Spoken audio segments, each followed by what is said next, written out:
For the first paper, I am going to be discussing comparing SARS-CoV-2 with SARS-CoV and influenza pandemics. Also, we see references to MERS-CoV within the paper. Our most recent pandemic was declared on March 11th, 2020 by the World Health Organization, and this is SARS-CoV-2 after its original outbreak in December of 2019. SARS-CoV is a virus generally closely related to the severe acute respiratory syndrome coronavirus that we first saw in 2003. That is the original SARS-CoV. So the original SARS-CoV was extremely lethal, holding a 9.7% death rate on its cases. However, there was only a global total of just slightly less than 8,100 cases with 774 deaths. The MERS-CoV presented with an even higher fatality rate, only bearing just under 2,500 cases with 858 deaths, according to a 34% death rate. The new coronavirus, the SARS-2, is much less deadly, harboring just under a 2% death rate. However, it does have a much higher infectability rate with currently over 10 million cases. So the factor that we use to measure the transmissibility rate is the R factor. So for the original SARS, it was 2 to 3.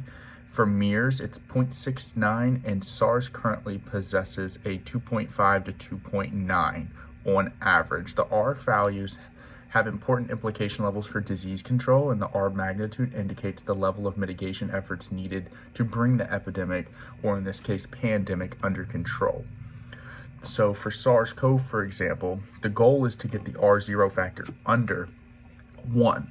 So right now at a 2.5% R factor for SARS-CoV-2, we need to reduce it by more than 60% to reach the goal of a sub 1 to say that we have the pandemic under control. All three of the coronavirus have a longer incubation period from the flu virus. So when we think of the incubation period, it's how long does it stay inside the body, or how long can it stay inside of the body. A notable difference between the SARS-CoV-2 and MERS-CoV are the kinetics of virus shredding. So we will discuss virus shredding here in a second, whereas SARS-CoV and MERS-CoV have tropism for lower airways and less present in the upper airways. And we see SARS-CoV-2, it's in clusters, so it encompasses the entire lung body. So we see the upper airway, the lower airway, kind of all over the place. So viral shredding might be occurring for prolonged periods. A study of viral load in the respiratory tract samples, feces, and blood from 96 COVID-19 patients, so this is SARS-CoV-2, found a viral load of 10 to the 5 or 10 to the 6 copies per ml up to 3 weeks after symptom onset. So the virus is rapidly reproducing in the body and staying in the body.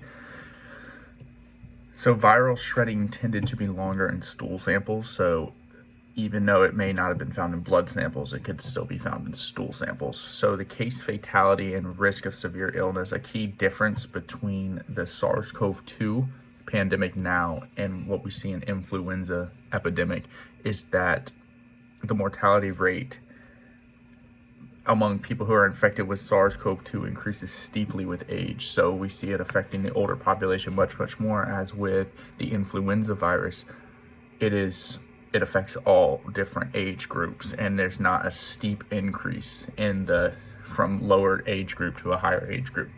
The severity is also much more, it's much higher in SARS-CoV-2 than it is with the flu, as 14% of severe cases in SARS-CoV-2 require ICU care, as with the flu never has been past 4.5%. So we see a steep difference there.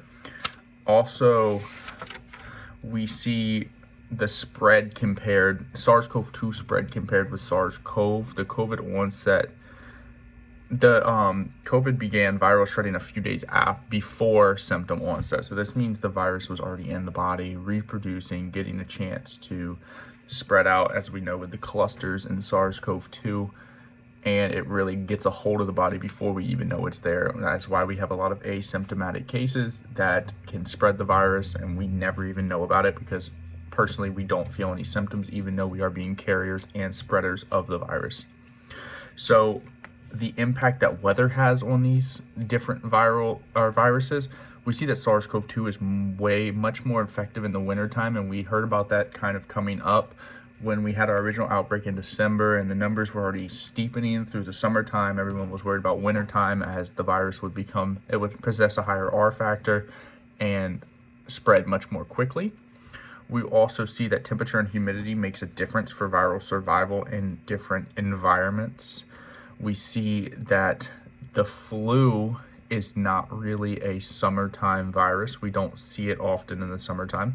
We always worry about it as the weather gets cooler and we start to go into fall.